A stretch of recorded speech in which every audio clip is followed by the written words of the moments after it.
I've photographed a lot of sunrises and I'm back to do it again, but this time I want to try something different. I'm going to use an ND or neutral density filter to help increase my exposure time so I can capture some motion in the ocean below.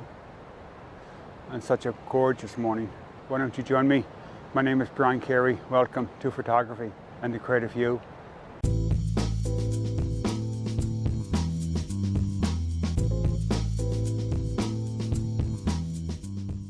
Got 19 minutes to sunrise, and this is the filter I'm going to try. Well, I'm going to use this one, and I'm going to use some graduated neutral density filters.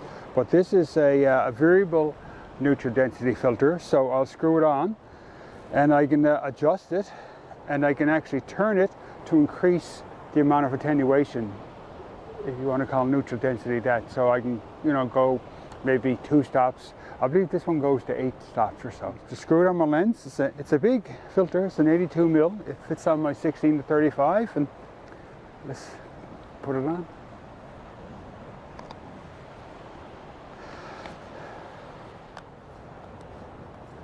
I've got a few neutral density filters, and I don't use many of them actually. Sometimes I use some outside when I'm shooting flash portraits in a hard light, and so I can really open up my lens. It allows me to do that. So they're handy things to have, and I haven't really used this one. I've had this one several years, and I may have tried it once or twice just playing around, and so this is something different this morning. The sun will rise just out straight out here. There's no detail in the sky, unfortunately. Usually it's nice to have some detail in the sky, some clouds maybe, and so we could have something of interest there rather than just a plain boring sky. But what I'll do, I'll center the horizon in the top third of the frame, so the bottom 2/3 of the frame will be filled with the ocean and all the cliffs and the water, and so that should fill out the frame quite nicely.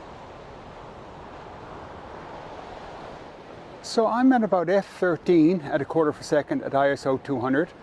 I've got the variable ND filter set at about 4 to 5 stops. So you can just turn it on the dial, and I'm just going to start from there. And I have also got my reverse graduated neutral density filter here, which is my, this is my sunrise and sunset filter, because it provides more attenuation in the center of the frame where the sun will be, and that's where it's going to be the hottest spot of the frame I'm shooting. So if I can control that a bit, I can keep some detail in the foreground in this clear area, and just take it from there. So I'm just hand holding the filter, my graduated filter, over my ND filter here. I'm just holding it in place. I'll look through the viewfinder and hold it.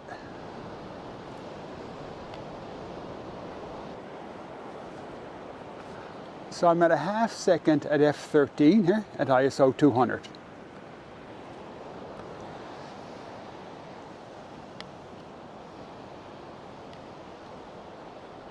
So I'll just slide it up and down here until I get something I like.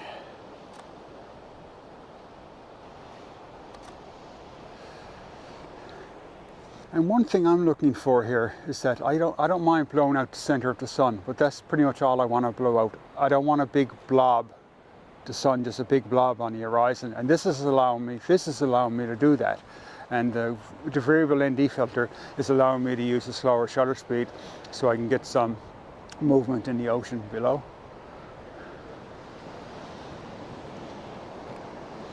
Even if I'm blowing out the sun, the center of the sun, I may have a little control in my highlights, in my software, in Lightroom to bring it back. So I may not even be losing that detail.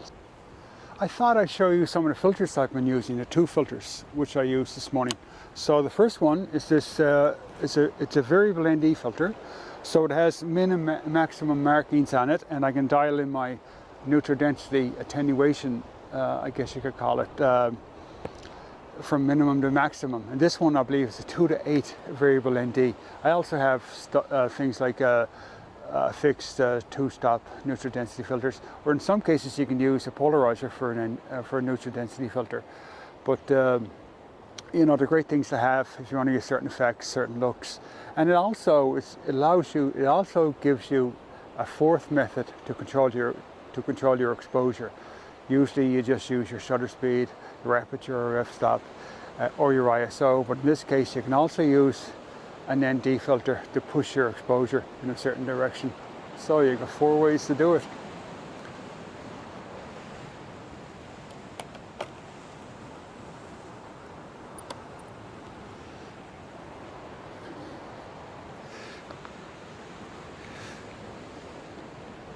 And the other filter I used is a graduated reverse neutral density filter, or reverse graduated neutral density filter. So what this one is, it's basically neutral density. All neutral density does is affect the exposure. It doesn't affect color or hue, white balance or anything. It doesn't shift that. It just controls the exposure.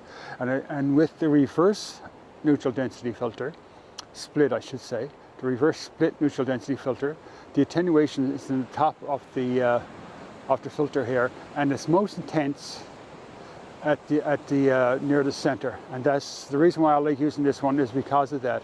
And that's where, of course, the sun is, and sunrises and sunsets. So it's a great filter for sunrises and sunsets, and I use that a lot. And I've got other ones. I've got the graduated neutral density filters, but they're not reversed. So it's clearer and it goes darker towards the top. But this one is the reverse. So that sunrise came on fast.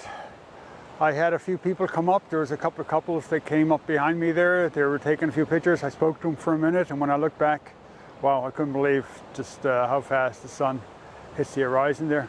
But I had a gorgeous morning, and it's still nice here, and I love the sound of the ocean. The smell of the ocean here is just unbelievable.